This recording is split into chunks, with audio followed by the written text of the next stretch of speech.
Bienvenue à toi belle âme sur le podcast Le Café d'Absolem. Moi c'est Agathe, alchimiste de l'être. Je t'apprends à percevoir l'invisible pour te comprendre et accompagner l'être, l'humain, grâce à ta sérénité, ton lâcher-prise, ta sensibilité et tes capacités suprasensorielles.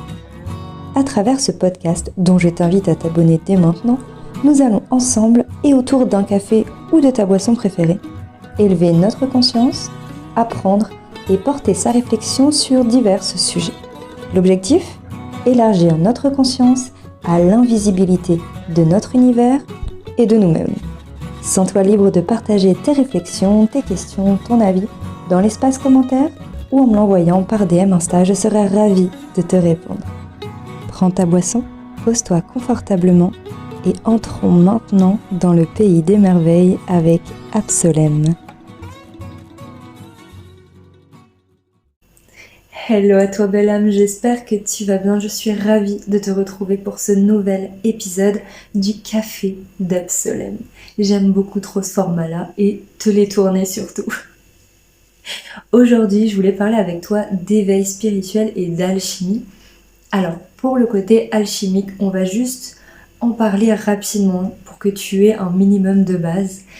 Et je te donne rendez-vous jeudi 2 mars à 18h sur mon Instagram, @agathe_hydrol. Nous serons en live et on va parler d'alchimie concrètement et ce que ça apporte dans ton business. Aujourd'hui, on va du coup simplement parler des grandes étapes de l'éveil spirituel pour que tu puisses y entrer, y être en conscience, pour t'apporter plus de conscience sur ton chemin spirituel. Voilà tout. Si tu es prêt, si tu as ta petite boisson préférée et que tu es posée, nous pouvons commencer. Pour commencer, l'alchimie, très rapidement, c'est beaucoup plus complexe que ça, mais j'ai vraiment fait très court et très rapide.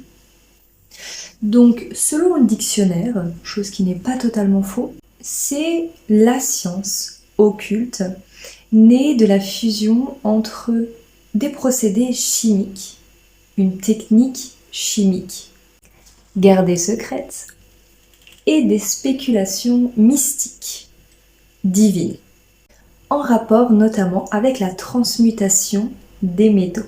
Par exemple, le plomb en or. Je pense que tu l'as déjà entendu celle-là. Donc ça, c'est la base que l'on a grâce aux définitions du dictionnaire. Mais nous, on va aller encore plus loin.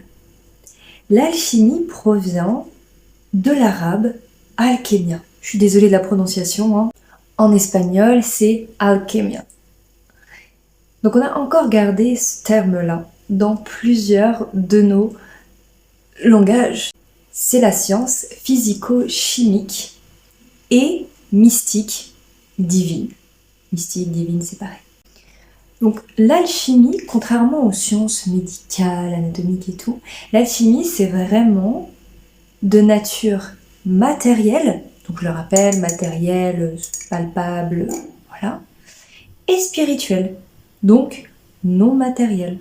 Donc en fait, on a les deux dans l'alchimie, et c'est ça qui est intéressant et que je trouve fascinant avec l'alchimie, c'est que tu as ce côté terre à terre, cartésien, et ce côté plus volatile, plus invisible, plus divin. Parce que à la base, nous sommes constitués de ces deux polarités, matérielle et non matérielle. Réutilisons notre outil favori, la langue des oiseaux, en décortiquant alchimie. Al, c'est simplement le divin. Chimie, c'est l'étude de la matière, de la nature, de tout ce qui nous entoure. Tout simplement. Voilà ce qu'est l'alchimie. C'est donc une opération sur la matière. Encore un petit rappel pour vraiment que ça s'ancre. La matière, c'est tout ce qui est palpable. Ton corps est fait de matière. Et ta conscience est fait de non-matière, quelque part.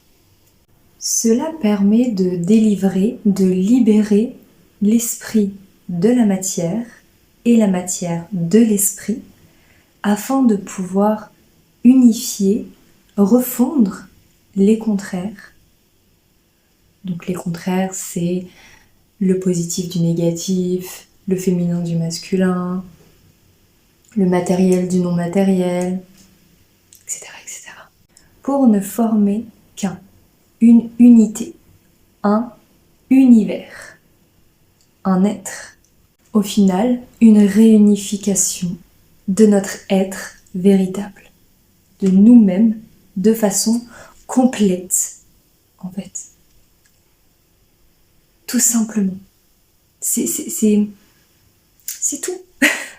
En alchimie, donc, on va utiliser plusieurs outils, notamment la langue des oiseaux qu'on a utilisé précédemment, mais il y en a plein d'autres aussi, comme les lois universelles, warning alert, le Tao, la nature tout simplement, le tarot, l'astrologie, l'arbre de vie, aka la Kabbale, les minéraux, l'homéopathie, qui d'ailleurs a été créée par un alchimiste médecin il y a des années de ça, les sons, les vibrations, etc. Il y a tellement d'outils dits ésotériques ou holistiques qui font partie de l'alchimie, qui sont une sous-catégorie, un outil alchimique. Quand je te dis que c'est fascinant, c'est incroyable.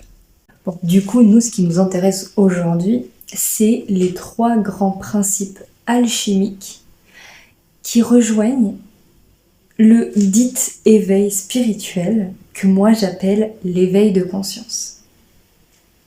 Donc on va un petit peu arborer ces 3 étapes-là. On va approfondir ces étapes-là pour que tu puisses y entrer sereinement et sainement. Parce que sur les réseaux, je vois tout un tas de choses sur l'éveil spirituel et les étapes de l'éveil. Et certaines me tiquent un petit peu. J'ai l'impression que c'est plus du bullshit qu'autre chose. Donc, aujourd'hui, on va apporter plus de conscience à ces étapes-là. On est parti. Déjà, les 3 grandes étapes de l'éveil de conscience, je le rappelle, l'éveil de conscience est égal à éveil spirituel, c'est la nuit noire de l'âme, la phase d'introspection, la révélation et le soi supérieur. On va détailler plus en détail après. Au niveau des étapes alchimiques, on a l'œuvre noire, l'œuvre blanche et l'œuvre rouge. Voici les grandes œuvres alchimiques. Ok, donc maintenant, qu'est-ce que ça veut dire et comment lier, associer les deux? Comment comprendre l'éveil de conscience et les étapes alchimiques? La première étape, l'œuvre noire, est un travail sur la matière. Je vais toujours faire ça, hein, c'est fou.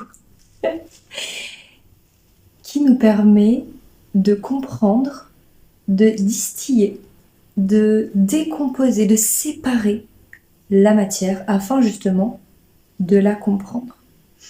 Cette première étape, elle est symbolisée par le corbeau, qui est annonciateur de mort, de noirceur, d'ombre. Mais j'ai l'impression qu'on prend ça trop négativement. Alors que le corbeau est un grand messager à la base. Et que la mort n'est pas forcément ce que l'on imagine. Car pour s'éveiller à soi, il faut bien sûr mourir d'une certaine façon. Attention, je mets des pincettes. La nuit noire de l'âme, elle, est dite comme une période affreuse, douloureuse, difficile, etc. Alors, c'est ok si certains le vivent comme ça. On le vit chacun à notre façon. Moi, personnellement, je l'ai vécu très bien parce que c'est une phase qui est certes nécessaire, mais si on le décide, et si on le décide en conscience, elle peut ne pas être douloureuse, au contraire. Donc, la nuit noire de l'âme, c'est simplement la déconstruction, la décomposition de qui on est. En gros, c'est se retrouver perdu en mode mais ok, qu'est-ce que je fais maintenant? Qu'est-ce qui se passe maintenant? Qui je suis en fait au final? Qu'est-ce que j'aime? Qu'est-ce que je veux? Et là, on entre dans une phase d'introspection. On va revoir notre vision des choses. On va revoir notre perception des choses. On va revoir qui on est. Et on va entrer dans une phase pour se retrouver soi et trouver des réponses non pas à l'extérieur, mais à l'intérieur de soi. Car je le rappelle, tout est en toi. Oui, je décompose les mots. Prenons un exemple du pourquoi c'est nécessaire. Lorsque tu veux apprendre à réparer un ordinateur, à apprendre comment fonctionne un ordinateur, le meilleur moyen pour y arriver, certes, c'est d'apprendre les manuels de mode d'emploi, mais c'est en déconstruisant logiquement un ordinateur que tu vas savoir où chaque pièce est, où chaque vis se place. Et du coup, tu vas comprendre comment il fonctionne, comment est-ce qu'il est créé, cet ordinateur-là. Ça fonctionne pour tout et n'importe quoi. Lorsque tu veux reprendre une recette de grand-mère, de ta grand-mère, eh bien, tu vas certes lui demander les ingrédients. Donc là, tu as la décomposition de chaque chose. Après, on est d'accord que les recettes de grand-mère, il y a l'ingrédient secret de mamie que tu as ou que tu n'as pas, mais que tu ne trouveras qu'en expérimentant. Et qu'en y apportant tout ton amour et ton cœur dans la création de cette recette-là. Donc, tu as la recette finale et toutes les parties pour la créer, c'est-à-dire tous les ingrédients pour la créer. Et avec tous ces ingrédients-là, tu peux donc créer, comprendre le résultat final. Je sais pas si tu vois un petit peu ce que j'essaye de te dire.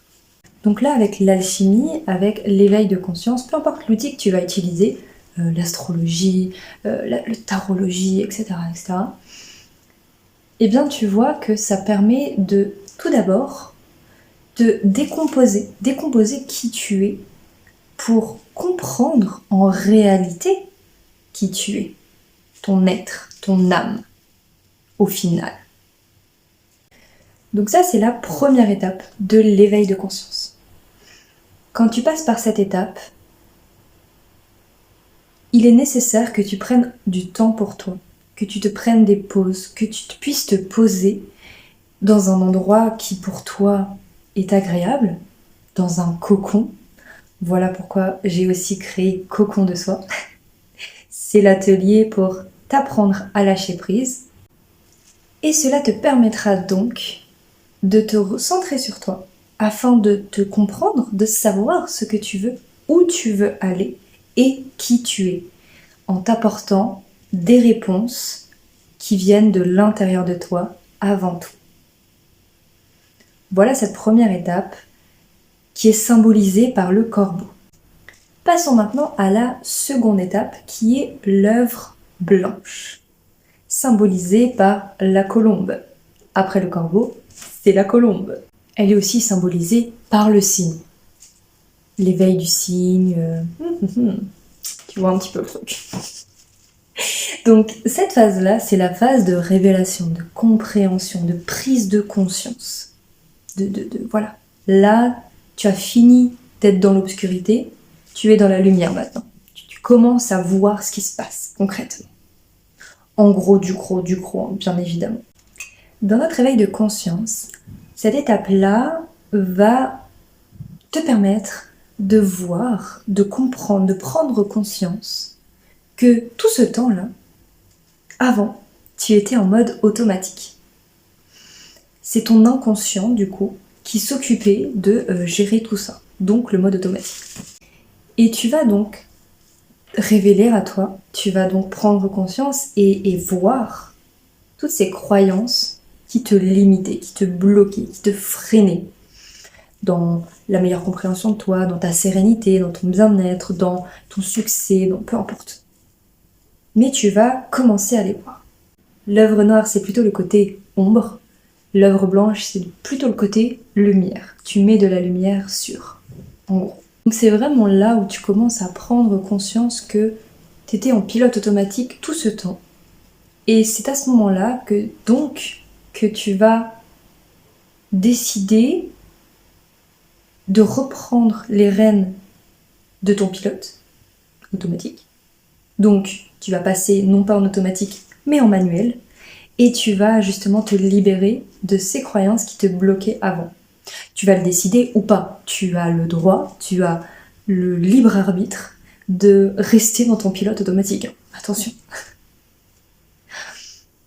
Mais dans cette œuvre blanche, dans cette étape de révélation, tu vas te révéler à toi. C'est vraiment l'étape où tu apprends à mieux te connaître, à connaître ton fonctionnement, à comprendre comment tu fonctionnes, comment tu penses, comment tu crois, qui tu es, etc. À tout simplement mettre plus de conscience à ton inconscient. Voilà. Pour la troisième étape, et la dernière, c'est l'œuvre rouge. Et là, crois-moi, c'est de l'intéressant comme on aime.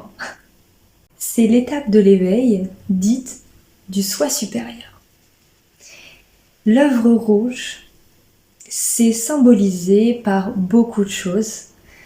L'alchimie, c'est vraiment une science des symboles. C'est très symbolique, car un symbole parle tout autant qu'un mot. Là, les symboles de l'œuvre rouge, c'est la licorne, le phénix, le pélican, la toison d'or comme dans Hercule, la pierre philosophale, l'élixir de jouvence, j'ai même envie de dire le sang, en fait, le Graal, le Saint Graal, pardon. Tu vois, il y a plein de symboles que tu as évidemment entendu parler au moins une fois dans ta vie, que tu as déjà vu passer au moins une fois dans ta vie, et ces symboles donc représentent l'œuvre rouge, l'œuvre finale, l'œuvre, j'ai pas envie de dire parfaite, mais divine, en fait, le Saint Graal, comme est sa définition dans notre expression française. C'est vraiment... J'ai pas de mots, seulement le ressenti fort. J'espère que tu vas comprendre, vraiment. Donc, par rapport à l'éveil de conscience, l'étape du soi supérieur, ça représente vraiment l'étape où tu te révèles à ta partie divine, supérieure. Donc, il y a plusieurs termes, là encore, que l'on peut utiliser, comme le soi supérieur, le soi divin, la conscience supérieure, divine, la source peut-être. Il y a quoi d'autre? La goddess intérieure, la déesse intérieure. En ce moment, je suis sur le mot divinité, ma divinité. Bref, tu vois un petit peu le truc, c'est vraiment très... Il y a plein de définitions propres à chacun pour ce terme-là, donc à toi de voir celui qui vibre le plus avec toi en ce moment même. Mais c'est vraiment une conscience supérieure qui te guide à chaque instant. Et c'est parfait, ça va faire une petite transition car très prochainement, un des podcasts sortira et sera sur les guides qui n'existent pas. Ça va faire polémique, je le sens, et je me sens. Mais tu vas vraiment apprendre qui te guide au quotidien. C'est qui ces guides qui te montrent le chemin, qui te parlent via ton intuition. Bref, je ne veux pas te spoil de trop parce que sinon on va pas s'en sortir. Donc voilà, là, cette étape-là, c'est vraiment là où tu prends conscience de ta part divine en toi, de ta part créatrice en toi, de ton pouvoir créateur de vie, parce que tu as ce pouvoir-là. Et je veux pas t'entendre dire « je n'en suis pas capable, ce n'est pas moi, etc. » Tous les humains sur Terre ont ce pouvoir-là. C'est tout, point final. Et quand tu te révèles à ça, c'est là que tout commence à faire tilt et à s'illuminer dans ta tête. Franchement, là j'en suis à ce stade-là et je te jure c'est incroyable. Et là tu te dis mais oui en fait, tout est logique, tout est fluide, tout est là. C'est tout. C'est aussi simple que ça. D'ailleurs ça me fait penser, peut-être que je ferais un live à la limite, un live. Dis-moi d'ailleurs si ça t'intéresse, de qu'on se pose en café live et qu'on parle de simplicité. Donc si en fait parler ensemble de tout ce qu'on pense être difficile, dur, éprouvant, il faut y aller des épreuves costauds pour pouvoir y arriver, alors que si on se simplifiait la vie, Mon Dieu, qu'est-ce que ça nous apporterait de sérénité, de tranquillité. En fait, tout est si simple. Et je pense que je ferai un live dessus.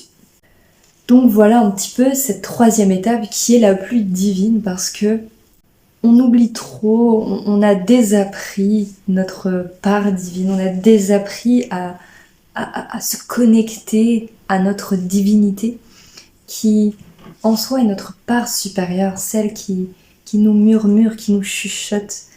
Tiens, ça c'est pour toi, tiens, voilà qui tu es, tiens, ça, on évite.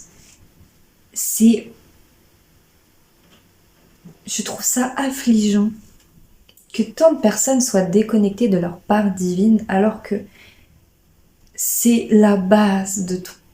C'est la base de tout. On n'est pas juste un humain, on est bien plus que ça. Et donc l'éveil de conscience, lié à l'alchimie comme on l'a fait aujourd'hui, nous permet vraiment de nous connecter à beaucoup plus que soi. À soi, mais de façon illimitée. Parce que nous sommes illimités, nous sommes infinités. Et en ce moment même, juste en te tournant ce podcast-là, j'ai des tilts. Et je pense que c'est pour ça que j'ai eu l'intuition d'utiliser, de créer ce Infinity Drôle, parce que c'est mon pseudo de base depuis une dizaine d'années maintenant. Et je me rends compte que c'est pour ça exactement que j'ai créé ce pseudonyme-là, Infinity Drôle, parce que nous sommes l'infini, nous sommes une infinité. Bon, c'est beaucoup plus... faut aller en profondeur là, parce que je vais me perdre sinon. Mais j'espère que tu as compris. J'espère que tu as vu un petit peu les différentes étapes de l'éveil de conscience. N'hésite vraiment pas à me partager où tu en es dans ces 3 grandes étapes-là, dans ton éveil de conscience, dans ton éveil spirituel. Et j'espère que tu as pu comprendre des choses, avoir des clés pour apporter plus de conscience dans ton cheminement spirituel. J'aimerais ajouter plusieurs choses avant de terminer. C'est que là, je t'ai donné les 3 grandes étapes, mais bien sûr, on peut les décomposer en plusieurs autres étapes. Comme je t'ai dit, par exemple, la première, c'est la nuit noire de l'âme, mais aussi l'introspection de notre être. Et tout dépend vraiment de toi et comment tu vois les choses. Au final, c'est le rendu que j'ai pu comprendre, apprendre et expérimenter de mon propre éveil de conscience. J'aime beaucoup trop te parler de ce sujet. Évidemment, comme toujours, ici, ce n'est qu'un partage, une transmission de ma propre vérité, de ce que j'ai appris, expérimenté et ce que j'enseigne dans l'école qui est la vie. Donc, ne prends que ce qui résonne avec toi, vraiment. Si ça ne résonne pas, tu laisses de côté comme à chaque fois. Autre petite chose, et sûrement la dernière, récemment, une abonnée, coucou à toi si tu te reconnais, m'a dit qu'elle n'était pas vraiment dans la spiritualité et que ça lui parlait pas trop. Si toi aussi tu es au début de la spiritualité ou que tu es ouverte à ça mais que tu n'es pas encore trop dedans, c'est ok. Vraiment c'est ok et n'hésite surtout pas à venir me parler en privé sur Insta et je peux peut-être te donner quelques petites clés pour commencer justement ton éveil ou alors tout simplement si tu veux commencer cette introspection à l'intérieur de toi, tu peux déjà prendre ta place pour Cocon de Soi qui est excellent pour prendre du temps pour toi et savoir comment justement partir dans cette introspection-là simplement en lâchant prise. Cocon de Soi est disponible sur mon lien en bio ou dans la description. Donc si, comme elle, tu es dans cette ouverture d'esprit mais que tu n'es pas encore plongé dans la spiritualité et que tu n'es pas fermé à entrer dans ta spiritualité, sache que tout commence un jour ou l'autre. On commence tous quelque part. Sur les réseaux sociaux ou dans ton entourage, tu vas avoir beaucoup de choses qui vont être dites, qui vont être contredites, qui vont aller à l'encontre de ce que tu as déjà lu, vu, entendu. Ne te fixe pas et ne reste pas figé sur ce qu'a dit un tel ou ce que pense un tel. Chacun a sa propre vérité. Toi, tu as simplement à te dire « Ok, je veux commencer à entrer dans ma spiritualité. » Laisse ton intuition te guider et ne prends que ce qui vibre avec toi.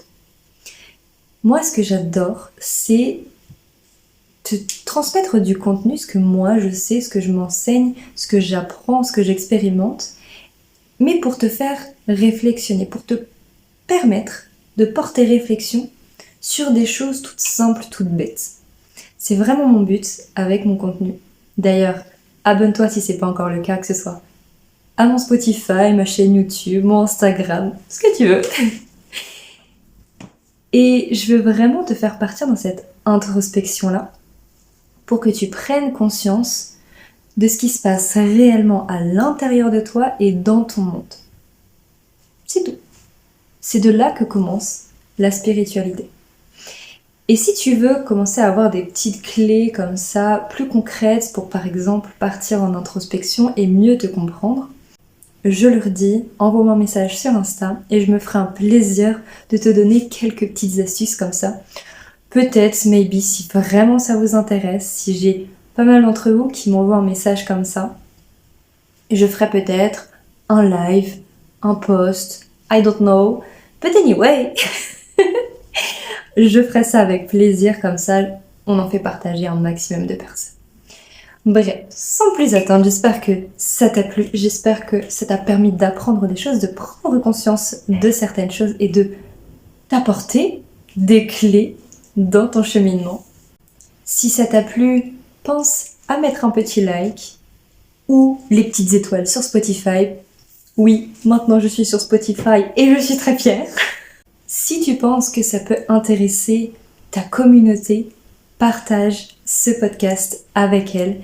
Je pense que plus on le partage à plus de monde possible, plus ça va permettre de nous élever tous et de mieux nous comprendre, mieux nous aimer, mieux nous connaître et surtout prendre conscience de qui nous sommes.